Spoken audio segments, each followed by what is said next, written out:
12 March Chittagong বিমানবন্দর হয়ে Dubai পাড়ি জমায় মুসা। তার আগেই টিপুকে হত্যা করতে ভাড়া করে যায় শুটার। দুবাই যাওয়ার সময় মুসা নগদ 5 লাখ টাকা নিয়ে যায় এবং পরবর্তীতে তাকে হুন্ডির মাধ্যমে পাঠানো হয় আরও 4 লাখ টাকা। এই 9 লাখ টাকা মুসা তুলে দেয় টিপু হত্যার দিক নির্দেশনাকারী দুবাই পালিয়ে থাকা শীর্ষ সন্ত্রাসী জিসানের হাতে।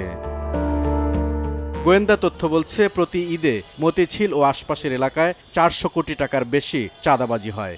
এই চাঁদাবাজির টাকা আসে গরুর হাট, ফুটপাত, বাজার ইজারা, ডিশ ও ইন্টারনেট সহ নানা রকম টেন্ডারবাজি থেকে। এই অবৈধ টাকার একটি অংশ চলে যায় বিদেশে পালিয়ে থাকা সন্ত্রাসীদের কাছে।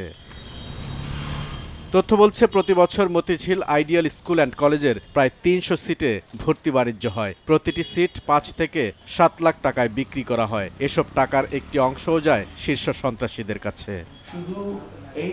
র্যাবের এই কর্মকর্তা বলছেন, হুন্ডির মাধ্যমে প্রতিনিয়ত চাঁদাবাজির টাকা যাচ্ছে পালিয়ে থাকা সন্ত্রাসীদের কাছে। আর এই কাজে মুখ্য ভূমিকা পালন করছে দেশের আন্ডারগ্রাউন্ডে থাকা সন্ত্রাসীরা। মুসা যখন বিদেশ যায় তখন সে সাথে করে 5 লক্ষ টাকা নিয়ে যায়। পরবর্তীতে হুন্ডির মাধ্যমে তাকে আরও 4 লক্ষ টাকা দেওয়া হয়। এই 9 লক্ষ টাকা কিন্তু তার বিদেশে যে শীর্ষ সন্ত্রাসী যে শুটার নিয়োগ করছে এই হত্যাকাণ্ডের জন্য তার চার্জ হিসেবে বা তার প্রয়োজন হিসেবে মুসা সবাইকে জানায়। বিভিন্ন সময় দেখেছি যে এই আন্ডার ওয়ার্ল্ডের যে বিভিন্ন যারা শীর্ষ সন্ত্রাসী, ফ্রিডম মানি, জিসান, বিকাশ, প্রকাশ, তাদের নাম দিয়ে কিন্তু প্রায় চাঁদাবাজি হচ্ছে।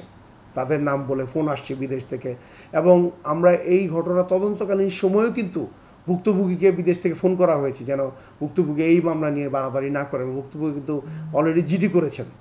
তো এই ধরনের শীর্ষ সন্ত্রাসীরা কিন্তু বিভিন্ন সময় প্রভাব খাটাচ্ছে। তাদের প্রভাবের কারণে আমাদের দেশে অনেক ব্যবসায়ী বা সাধারণ মানুষ ভীত সন্ত্রস্ত হয়ে কিন্তু তাদেরকে টাকা পাঠাচ্ছে এবং এই টাকা কালেকশন, টাকা বিদেশ যাওয়া, এটাও কিন্তু একটা প্রক্রিয়ার মাধ্যমে হয়। অধিকাংশ ক্ষেত্রে হুন্ডির মাধ্যমে হয়। কিছু কিছু ক্ষেত্রে আপনার এখানে যেটা হয়ে থাকে, দেশীয় কোনো চক্র যারা আন্ডারগ্রাউন্ডে কাজ করে তাদের মাধ্যমেও তারা এই টাকাটি হস্তান্তর করছে। নিজেদের ভয়ে, তারা ভয়ের কারণে তারা অনেক সময় প্রকাশ করছে না তাদের নাম। বাট যখন অনেক ক্ষেত্রে কিন্তু আমরা এই আন্ডারগ্রাউন্ডে অনেককেই আমরা গ্রেফতার করেছি, যখন যারা ভুক্তভোগী তারা সাহস করে অভিযোগ করেছে বা আমাদের কাছে এসেছে, তখন কিন্তু আমরা এই ধরনের আন্ডারগ্রাউন্ডে থেকে যারা এই ধরনের শীর্ষ সন্ত্রাসীদের কাছে টাকা পৌঁছে দিচ্ছে বা তাদের পক্ষ থেকে বিভিন্ন অপকর্ম করছে তাদেরকে কিন্তু আমরা গ্রেফতার করেছি।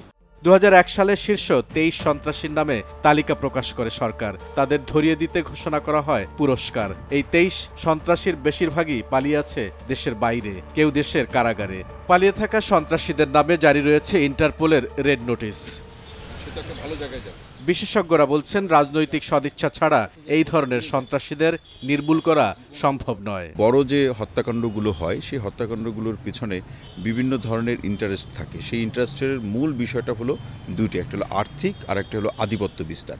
এবং আর্থিক এবং আধিপত্য বিস্তারের যে প্রেক্ষাপটগুলো যদি বাংলাদেশে আমরা দেখি তাহলে আসলে এটি খুব ছোটোখাটো মানের যে সন্ত্রাসী অথবা অপরাধী ব্যক্তি এটা নিয়ন্ত্রণ করা সম্ভব নয় এবং এটা গোষ্ঠীগতভাবেই তারা নিয়ন্ত্রণ করে এবং সেই গোষ্ঠীর একটা পক্ষ বিদেশে অবস্থান করে আর একটা যারা এটা সরাসরি কাজ করে তারা দেশে অবস্থান করে এবং উভয়ের সাথে যোগাযোগ আছে এবং প্রশাসনের বিভিন্ন স্তরের মানুষের কাছ থেকেও তারা তথ্য নেয় এবং নিয়েই তারা সেই অপরাধের চক্র অথবা নকশাটা তৈরি করে থাকে।